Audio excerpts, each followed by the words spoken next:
세부적인 목차 한번 잡아볼게요. 네, 첫 번째는 이제 부동산학의 총론이라고 이제 목차를 잡아줬고요. 보통 세 문제 정도가 나옵니다. 그리고 이제 이걸 디테일하게 논하면 부동산 이제 경제론이라고 있어요. 이게 가장 중요하겠죠. 가장 기초고 경제학이 파생된 거니까.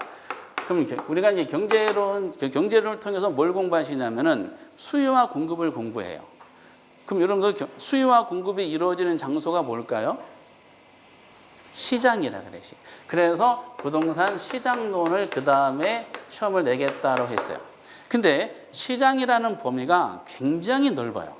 그러니까 그냥 시장론 하면은 안 돼. 그래서 그 안에 또 세부 목차를 해줬어. 못 하겠다 했기 때문에 학교로는 대비하기가 정말로 쉬워. 그런데 시장에서 수요와 공급들이 수요자 공급 참여해서 시장에서 뭔가 거래를 할 거 아니에요. 어떤 목적에 의해서. 근데 시장에서 자원을 효율적으로 배분하기 위해서 참여했는데 시장이 만능이 아니지. 그렇죠? 오히려 시장이 망가지는 경우가 있어요. 시장에서 어떤 결과치가 바람직하지 않는 결과가 나타나는 경우가 있어. 그러면 시장에서 잘못된 그 결론이 나타나면 어떻게 돼? 이거를 수정시켜야 되겠죠. 그럼 시장을 건드릴 수 있는 파트는 누구밖에 없을까? 정부밖에 없어, 정부. 그래서 정부가 시장에 개입하는 뭔가 내용을 시험 범위로 포함시켰으면 좋겠다 해가지고 나오는 것이 뭐다? 부동산 정책론이 나옵니다. 여기까지가 경제학 과목이야. 경제학. 그럼 그 다음에는 이제 뭘 해야 될까요? 그러면 이제 시장에서 물건을 사야 돼. 그러면은 그 잘못된 의사결정은 어떻게 해야 돼요? 큰 손해를 보죠. 부동산은 일반자랑 다르게 굉장히 비싸. 인생의 승부를 걸어요. 이렇게. 그러다 보니까 합리적인 의사결정을 해주기 위해서는 리스크 관리가 좀 필요하지 않느냐. 그 수익을 창출하고. 그래서 사는 사람, 수요자 입장이지만은 본인이 미래를 위해서 물건을 사는 사람. 그게 물건이 부동산이야. 그 사람들이 의사결정을 합리적으로 해주기 위한 뭔가 마인드가 필요해. 그러면 경제학을 실무적인 행동으로 옮기는 이론이 필요해. 그게 경영학이야. 그래서 경영학적인 마인드로 나오는 것이 이제 그다음부터 부동산 투자론이라는 사고방식이 나옵니다. 합리적인 의사결정, 이게 필요한 거야. 이게. 그런데 부동산을 사야 돼. 투자는 결국 산다는 뜻이잖아. 그렇죠? 사야 되는데 부동산이 비싸요, 싸요? 비싸. 우리가 일반 서민분들이 본인의 도시 근로자들의 평균 소득 가지고 우리나라 부동산을 못 사요. 그러니까 어떻게 해야 돼? 도움을 받아야 돼. 누구의 도움을 받을까요? 드라마에 나오는 재벌들은 부모님 참선 쓰지만은 대부분 서민분들은 그럴 수 없어요. 그러니까 금융기관에 돈 필요해. 그래서 돈을 이제 빌려주는 뭔가 필요하겠다. 그래서 뭐가 필요해? 금융론이라는 논리가 나오게 됩니다. 두 가지가 또 형제간이지 이렇게. 그리고 이제 부동산을 샀어. 어떻게 해야 돼요? 제대로 관리해야 되겠지. 그렇죠? 투자 목적으로 샀는 것은 본인의 수익을 창출해야 되니까 그래서 뭐가 좀 필요할까? 그래서 관리 쪽을 한번 건드려 볼까? 부동산을 이제 투자하고 부동산을 그럼 투자 말고 적극적인 개념으로 개발하는 사람도 있을 거 아니에요. 개발과 연관을 한번 집어넣어 볼까? 그러면은 이제 관리하든 개발하든 이거는 잘 팔아야 되지 않느냐. 그럼 팔려면 그 개발하는 사람이든 파는 사람이든 상대방을 현혹시켜야 되지 않겠는가. 그래서 이것도 한번 포함시켜보자. 마케팅. 이런 게 시험 범위에 포함시켰어요. 19회 때 이렇게.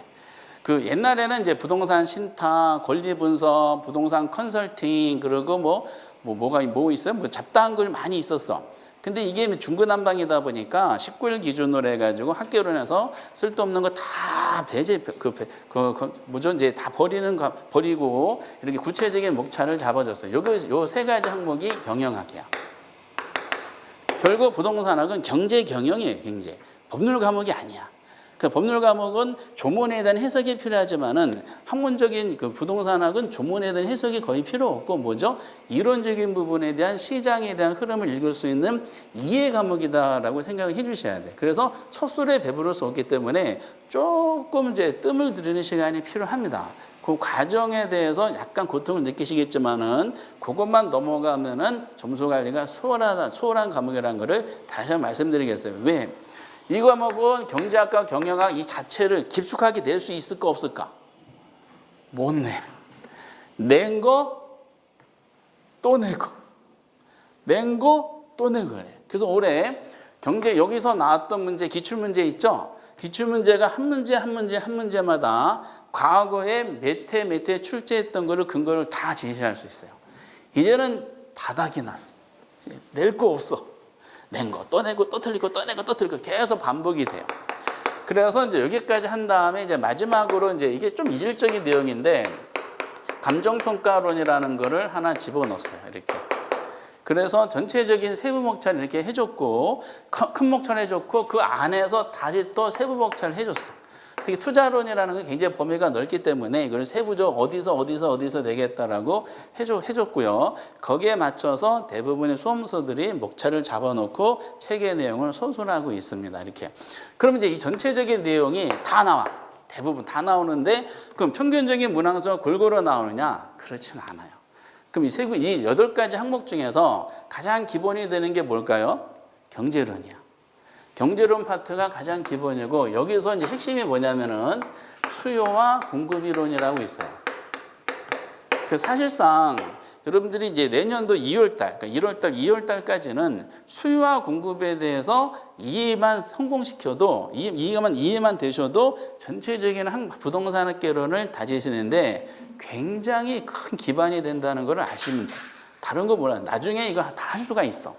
그래서 보통 이제 수요와 공급을 비롯해서 경제론 파트가 아무리 못 나와도 평균 5문제 정도가 출제를 해요. 그렇게. 그 다음에 이제 중요한 게 있어요. 가장 어려워하는 파트인데 보통 3대 학계론 3대 테마인데 합리적인 의사결정이 좀 필요하잖아요. 그래서 그 다음 뭐가 투자론 파트가 들어갑니다. 최근에 문항수가 줄긴 했지만은 여러분들이 이것은 6문제에서 한 7문제 정도가 출제된다라고 해 주셔야 됩니다. 투자론 이렇게. 그리고 이제 투자론과 형제관이 있죠. 금융론. 금융은 좀 제도적인 측면이 좀 필요해가지고 올해는 좀 무난하게 나왔더라고요. 이것도 한 5문제 정도가 출제를 해요. 그 사실상 나머지 관리, 개발, 마케팅, 시장 얘네들은요. 마지막에 이제 뭐 문제풀이를 통해서 이게 중요합니다라는 거를 집중적으로 연습을 해도 충분히 커버가 가능해요. 그래서 시험 때까지 항상 인식하실 것이 있어요. 학교로는 안정적인 점수 관리를 하기 위해서는 3가지 주제가 정복해야 된다. 그것이 뭐다? 경제론, 수요 공급, 투자, 금융이야. 이거 만약 다 맞으면 단순하게 봐도 몇 문제일까요? 5문제, 6문제. 최소 잡아도 몇 문제? 16문제야. 16문제면은 이게 몇 점일까요? 딱 절반이죠? 아니죠. 딱 과락점수. 40점이야, 40점. 그래서 거의 3가지 그 내용이 큰 비중을 차지하고 그러고 나머지는 이제 이거 3가지보다 난이도가 어렵지 않기 때문에 안정적인 점수 관리를 할 수가 있어요. 그래서 여러분들이 기본서 나오고 진도가 들어갈 때 경제론과 투자론과 금융론이 진행이 되면은 여기서 승부를 봐야겠다. 라는 이제 어떤 이제 새로운 마음으로 조금 더 긴장을 하면서 습득을 해 주셨으면 좋겠다라고 부탁을 드립니다. 그리고 이제 그 부동산학 개론에 좀 독특한 내용이 있어요. 여러분 계산 문제 아시죠? 여러분 계산 문제가 이제 역시 올해도 9문제가 나왔는데 계산 문제 어때요? 여러분 푸세요? 패스하세요? 어떻게 될까? 제가 이제 몇 년에 걸쳐서 제가 느끼는 건데 진짜 계산 문제 안 하시더라고. 진짜 이렇게 이거는 전 세계적인 현상이야. 전 세계. 그래서 보통 1 더하기 1 더하기만 나와도 풀 수가 있어. 근데 우리 시험은 특히 나누기가 나와. 나누기. 그럼 어떻게 해? 좀 그렇겠지. 그래서 계산 문제를 여러분들 9문제를 나오는데 이걸 전부 다 포기하고 점수 관리가 될까 안 될까요? 될 수는 있지만은 조금 부담이 돼. 그래서 이제 항상 여러분 목표를 하실 것은 뭐냐면은 계산 문제가 9문제 중에서 여러분은 4문제 있죠. 4문제 정도만 내가 확실하게 풀 수만 있는 실력이 되시면 돼요. 근데 4문제 정도 해당되는 것은 자주 나오는 파트가 있어. 자주 나오는 파트는 그냥 이제 그 더하기 빼기 곱하기 사칙연산 몰라도 이 문제구나, 이거는 이런 절차에서 이렇게 풀면은 답이 나오는구나 라는 것만 연습하셔도 돼. 그런 형식의 문제가 자주 나와. 이렇게. 그리고 나머지 최소 5문제 정도는 어떻게 하면 돼요? 영 안 되시면 찍어. 나중에 찍는 방법 말씀드릴게. 계산 문제 할 때 아무거나 막 찍는 것이 아니라 번호가 있어, 번호. 그거를 그냥 요번에 시험 때 막 해드리고 싶었는데, 왜냐하면 여러분들 1번부터 오주선다가 있죠. 1번부터 5번까지 있어. 그러면 이게 어떻게 찍힐까? 사실 문제야. 그럼 황금 분할해줘. 특별한 케이스 아니면은 1번, 5번까지 전부 다 몇 개씩 문항이 찍히냐? 8개, 8개, 8개, 8개씩 찍혀요. 이렇게. 이해되세요? 근데 어떤 분이 그러시더라고요. 올해 이제 다른 학원에서 어떤 분이 푸셨는데, 3번이 학계론이 13개가 찍혔어요. 그러더라고요.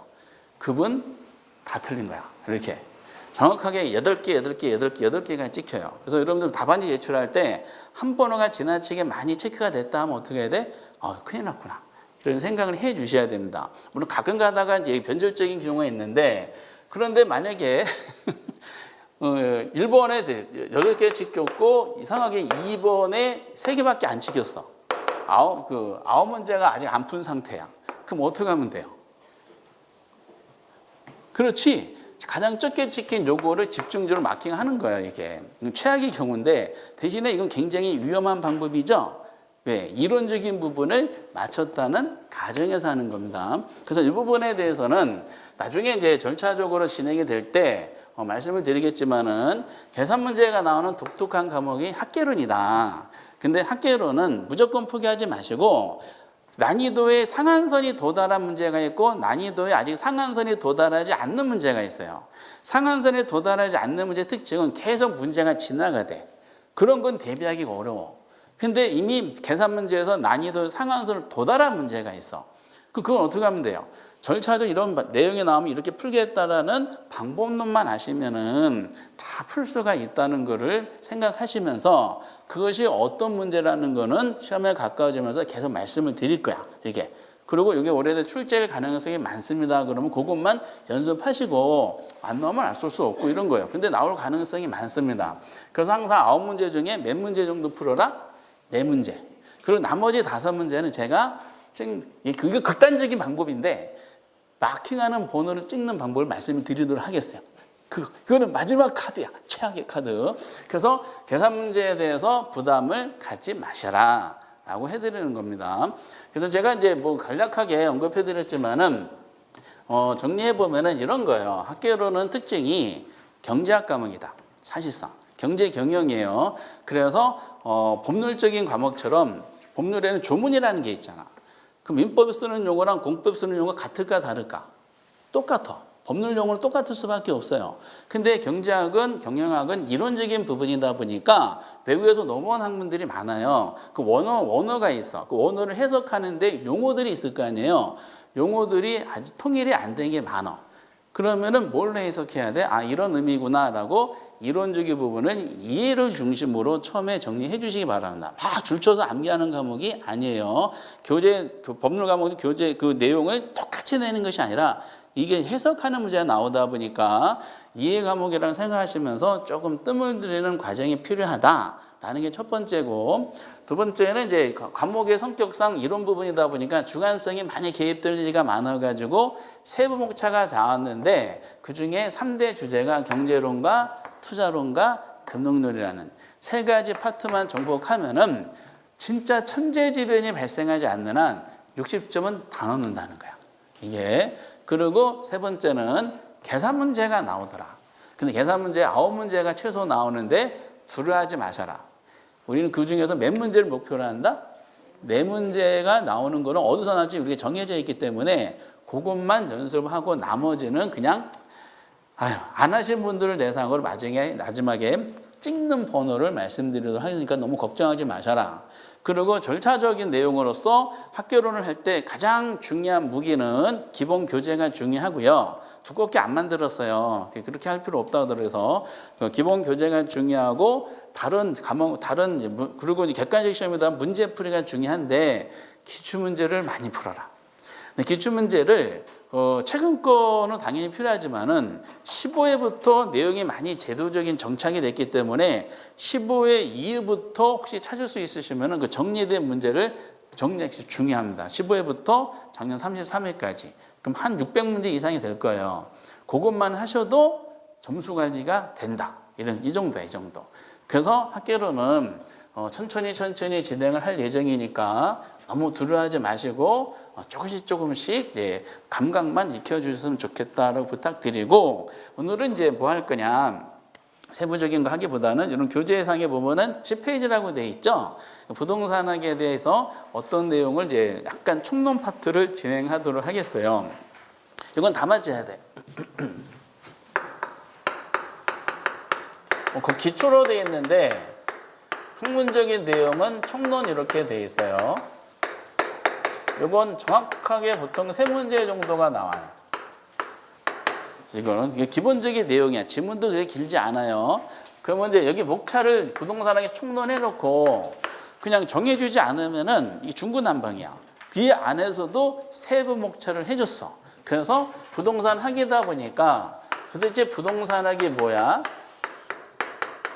이 부동산학에 대한 기본 개념에 대해서 몇 가지 정도는 알아두셔라라는 차원으로 그 내용이 진행이 됩니다. 거의 잘 출제되지 않아. 요거는 한 10번 보면은 한 2-3문제 정도가 출제를 해요. 그러니까 빈도가 높지가 않아. 이게 왜냐? 이거는 학문적인 해석 문제다 보니까 이 부동산학이라는 교재를 기본소가 수험소가 아니라 원서를 쓴 사람마다 다 달라. 다 다르다 보니까 공통적인 상황을 뽑아서 수험소로 정리하는 과정 중에 상당수 내용이 많이 빠지게 돼요. 그러는 과정 중에 낼 게 별로 없어가지고 출제 문항수가 많지가 않아.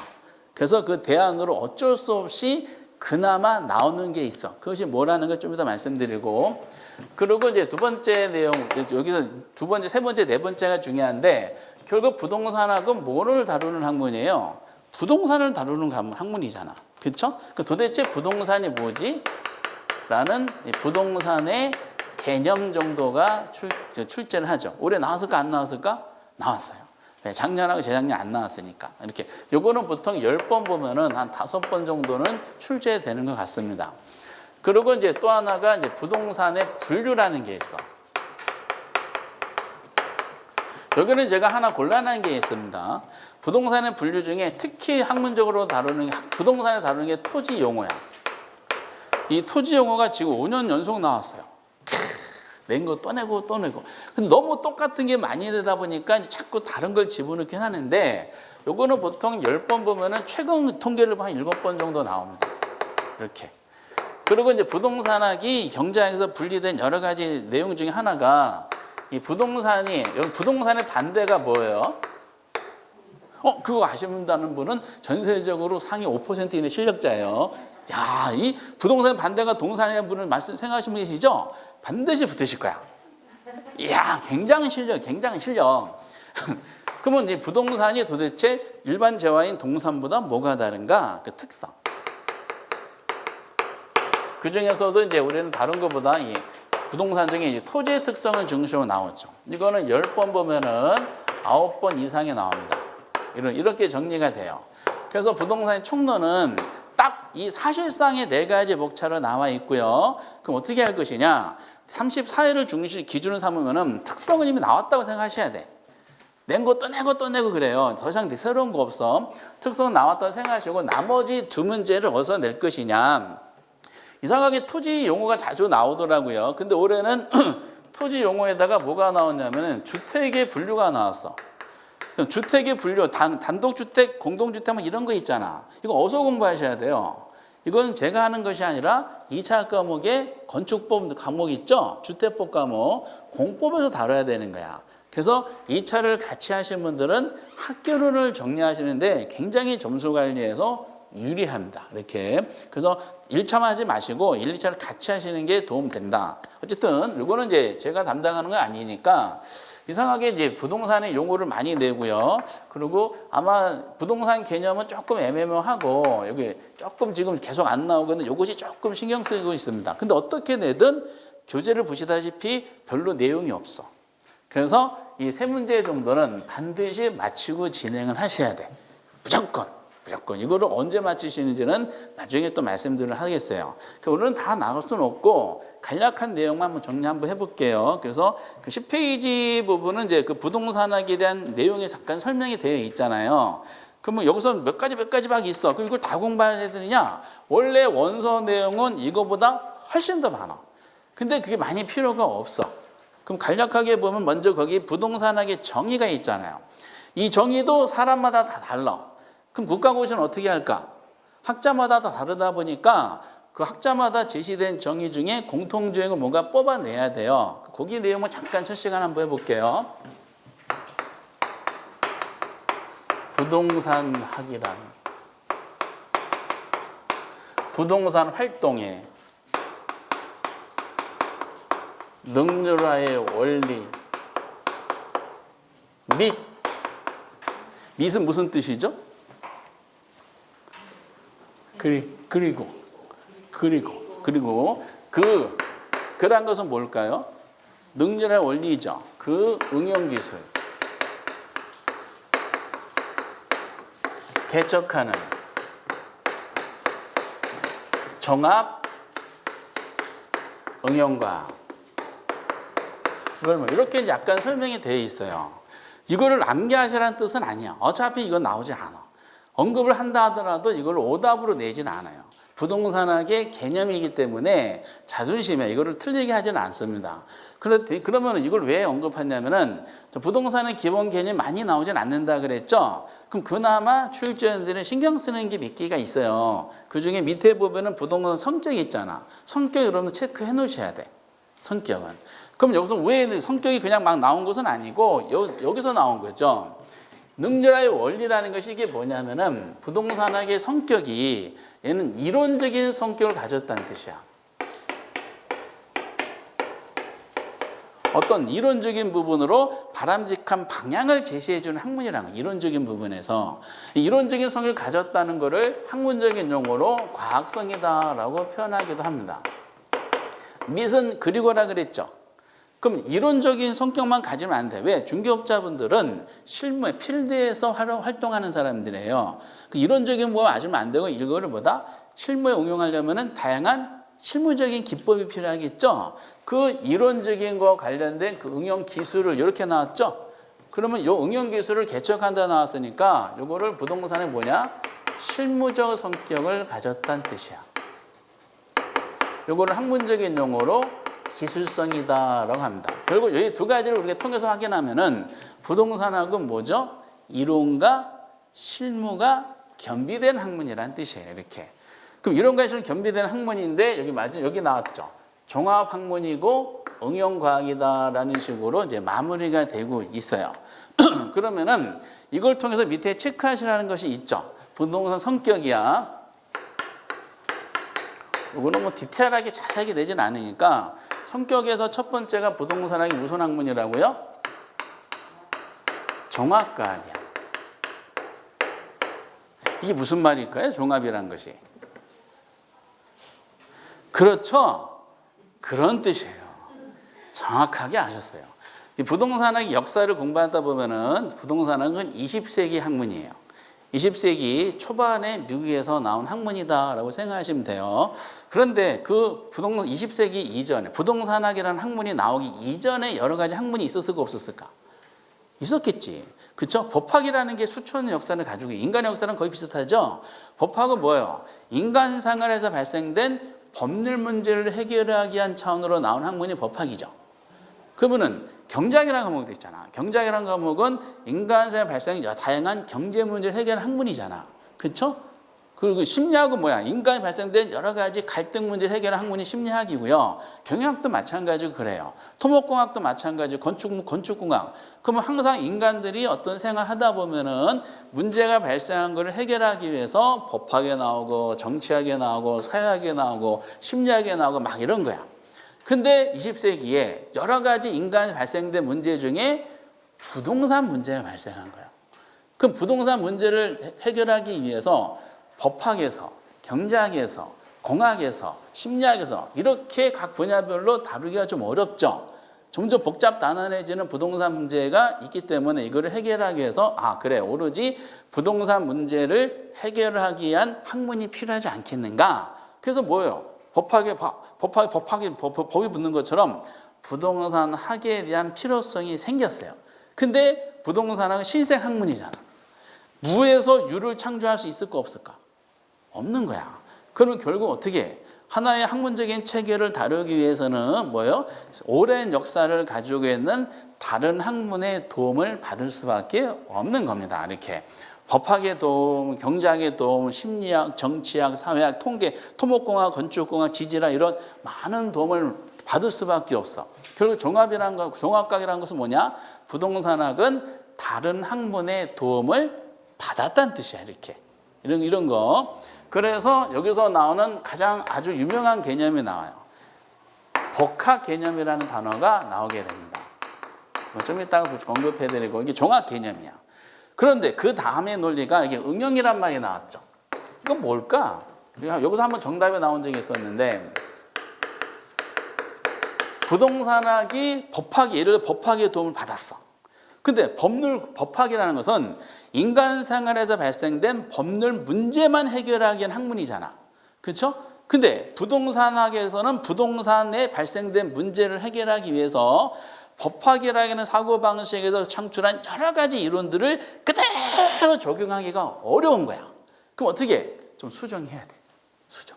그래서 법학에서 나온 사고방식을 부동산 문제를 해결하기 약간 수정할 필요성이 있지 않겠는가? 그럼 다른 학문의 이론을 그대로 받아들인 것이 아니라 수정할 필요가 있다. 그래 나온 게 응용과학이라는 뜻이야. 이렇게. 근데 여기서 이제 응용과학을 만약에 거기 적혀져 있는 것처럼 한번 부동산학은 순수과학이라고 나온 적이 있어요. 순수과학은 마저 틀려요. 이렇게. 이게 부동산 업자들 얼굴이 순수해요? 아니야. 각종 믹스가 돼 있어요. 이렇게. 그럼 두 가지는 결국 부동산학은 뭐냐? 멋있는 말로 종합학문이고 다른 도움 받았어요. 도움으로 끝난 것이 아니라 현실 문제를 해결하기 위해서 약간 수정한 학문입니다라고 멋있게 얘기했죠. 속된 말로 그냥 잡학이란 뜻이에요. 잡학. 이렇게. 그냥 짜집기 학문이다라고 보시면 돼요. 그런데 이런 거를 해결하기 위해서 부동산학은 그리고 이론적인 토대를 갖출 필요가 있잖아요. 모든 학문 이론이 없으면 안 되잖아. 이론적인 내용을 구축해야지 학문의 존재 이유가 되거든요. 그러면 이론적인 부분의 성격을 가졌다는 것을 뭐라고 할까? 그렇지. 바람직한 방향을 제시하기 위한 학문이다. 그래서 규범과학이란 말이 나오게 된 겁니다. 규범이라는 것은 부동산학이 뭐라고요? 이론적인 성격을 가졌다는 것이고, 근데 이론만 알면 안 되잖아. 부동산학은 필드에 뛰어가지고 돈을 벌어야 되는 학문이에요. 내용을 보다 보면 다 그런 거잖아요. 사무실에 있어가지고 연구소에 있어가지고 어떤 이론적인 체계를 뭐 자연과학처럼 막 논하는 것이 아니라 이걸 했던 걸 가지고 나가가지고 돈을 벌어야 돼. 돈 보셨어요? 그것도 벌어야 돼. 그래서 실무적 성격이 강할 수밖에 없지 않느냐. 그래서 이거를 경험과학이다라고 얘기도 합니다. 이거는 부동산 무슨 성격이다? 실무적 성격이다. 그리고 이제 마무리를 해줘야 되잖아요. 모든 다른 과목 경제학 이런 것처럼 부동산학도 어느 생활에 발생된 인간 생활에서 발생된 다양한 문제 중에 오로지 부동산 문제를 해결하는 학문이죠. 그러니까 인간 생활에 발생을 해결하는 학문이구나. 그래서 사회과학이 되는 거예요. 이걸 어떻게 나왔을까? 자연과학이라 하면 맞을까 틀릴까요? 날씨가 추워졌어요. 왜요? 이걸 다루진 않잖아요. 그래서 부동산학은 자연과학이 아니라 사회과학이다라고 했어요. 그래서 이 학문적인 개념은 사실상 필요 없어요. 이거는 뭐 수업하기 위한 내용이고 이 과정을 통해서 우리가 아셔야 될 내용이 뭐다? 성격이라는 게 가끔 나온다. 가끔. 그래서 부동산학은 종합, 응용, 규범, 경험, 사회과학입니다. 이 정도만 아시면 돼. 지금 당장은.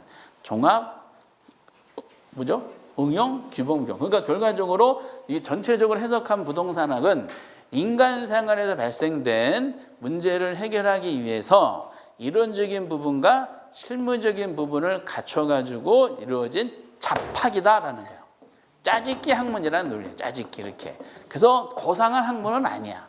특히 이론이 성격이 더 강할까요? 실무 성격이 더 강할까? 돈을 벌어야 되는 게 목적이잖아요. 그치? 사고가 터지는 거 방지하기 내용이다 보니까 현실적인 실무적인 더 강한 것 같습니다. 중개업하시다 보면은. 그래서 요거는 이제 나중에 시험 때까지 거기 성격이라고 나온 거 기본서 나온 거다 별표 치셔가지고 이런 의미를 가진다는 단순하게 보셨으면 좋겠어요. 이렇게. 그리고 이제 밑에 부동산학 연구 대상 있죠? 너무 심각하게 보지 마시고 어차피 본문에 다룰 거야. 그 부동산 활동과 현상 있죠? 그것이 뭐라고요? 부동산 연구 대상이 부동산학의 연구 대상 그것만 아시면 돼. 그 활동이 뭐고 현상이 뭐 무슨 뜻인지 모르셔도 돼.